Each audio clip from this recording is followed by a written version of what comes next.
Hey, what's up everybody? It is Uncle Matt here today. We are reviewing the new A24 movie. Are you sharing your thoughts on it, Moo?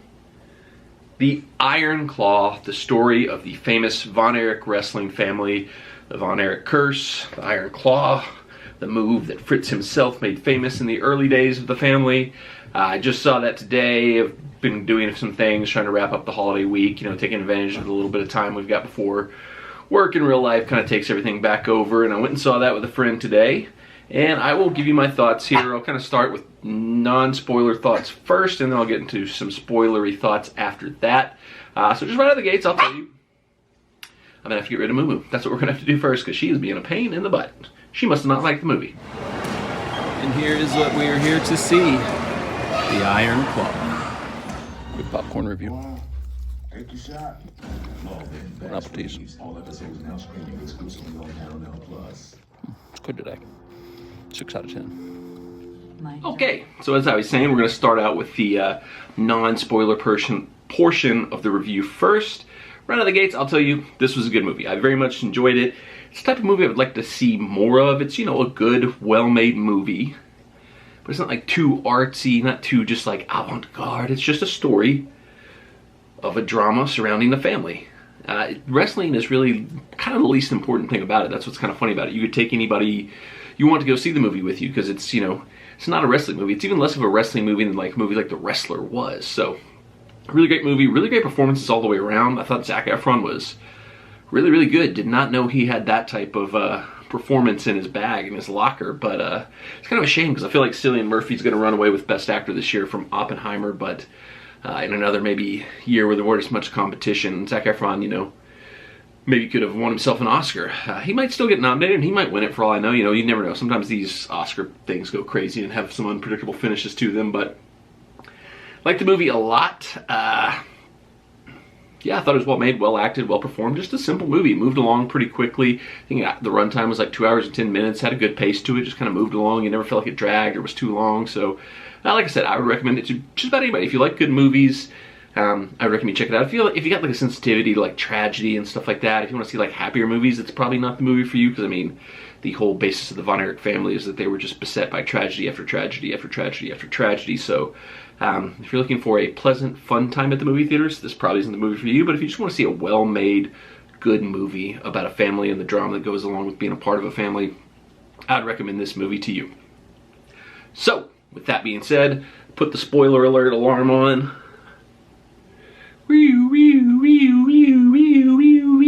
Because there will be spoilers potentially from here on out. Like I said, it's about the Von Erich family. If you don't know their history, honestly, I'd tell you to go see this without learning about their history, because it would probably make the movie that much crazier to you. I knew the full story of the Von Erichs beforehand, so I kind of knew all what else come in.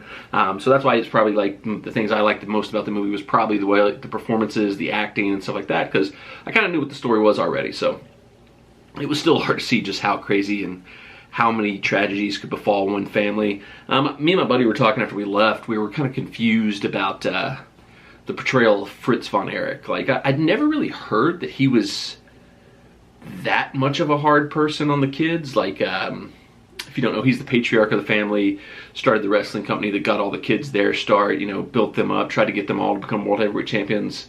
And I'm sure he was a stern father. I'm sure he was strict. I'm sure he pushed his kids, to be their best and to try to be like the top of the wrestling game. But I'd never heard that he was like he's basically the villain of this movie. And I'd never heard that he was that awful, that bad. So I don't know if that was something that just maybe hadn't come out over time, or maybe that was something that the movie kind of upped the ante on, kind of overdid a little bit, because they needed to have a villain, needed to have like a target focused person to kind of be the one who takes most of the blame for what all happens to the family. But the guy who played him, Holt McNally, he did a great job. I think he could even be in the contention for potential Oscar nominations. But I'd be interested to see. I kind of feel like I need to do a little bit more research on the Von Erichs, because like I said, I knew the story, I knew all the tragedy went into it. Wasn't so familiar with like how awful the movie made Fritz Von Erich, the father, seem. So might need to dig into that a little bit.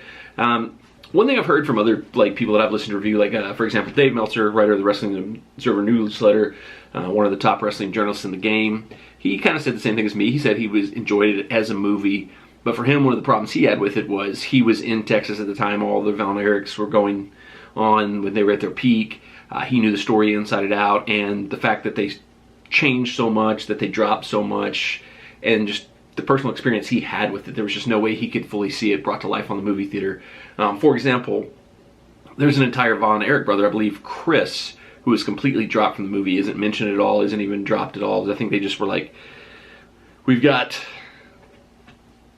the three main brothers, we've got the brother that died super young. I think we've got enough tragedy without having like a full another brother that would just make the movie longer and maybe unnecessarily longer. And I can see that. I don't think, feels bad to say this about someone who had a tragic passing, but I think the movie was fine without the inclusion of Chris Von Erich.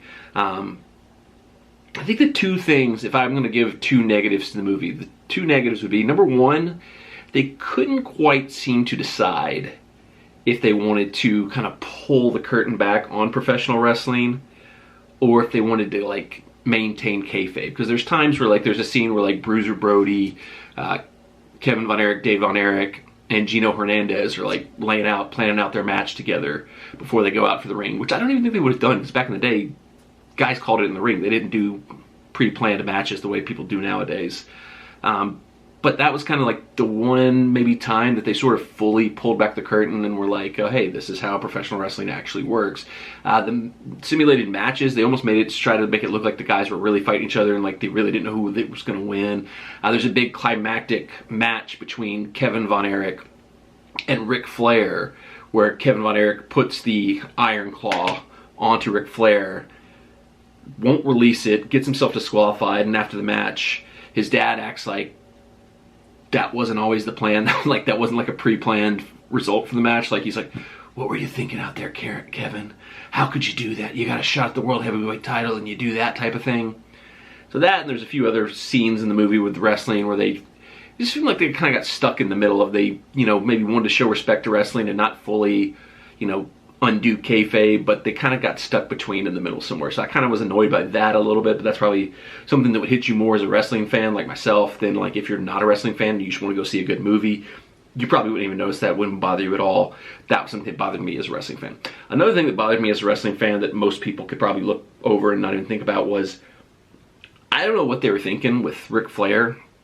The guy that got to play Ric Flair was terrible.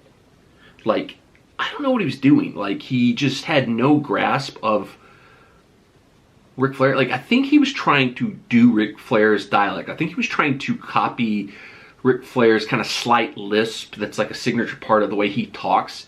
But it almost sounded like he was doing like a weird like Russian, Eastern European accent for Ric Flair. And he was so flat, like he just didn't have that, like he was like, you could tell he was like faking it. Like I said to my buddy after the movie, I was like, this is why you can never make a Ric Flair movie. This is why I don't think they're ever going to be able to make a Hulk Hogan biopic. Because when you're that larger than life, when you're that specific, that unique of a character, to get somebody else to like replicate that is next to impossible. And what they did in this movie was awful. It was like the worst interpretation you could imagine for Ric Flair. Like he was terrible. He sucked. Like it was like one of the few times that like kind of almost took me out of the movie. I'm like, that is so blatantly not Ric Flair. Like, the Harley Race guy who played Harley Race, another wrestler from that era, was pretty good.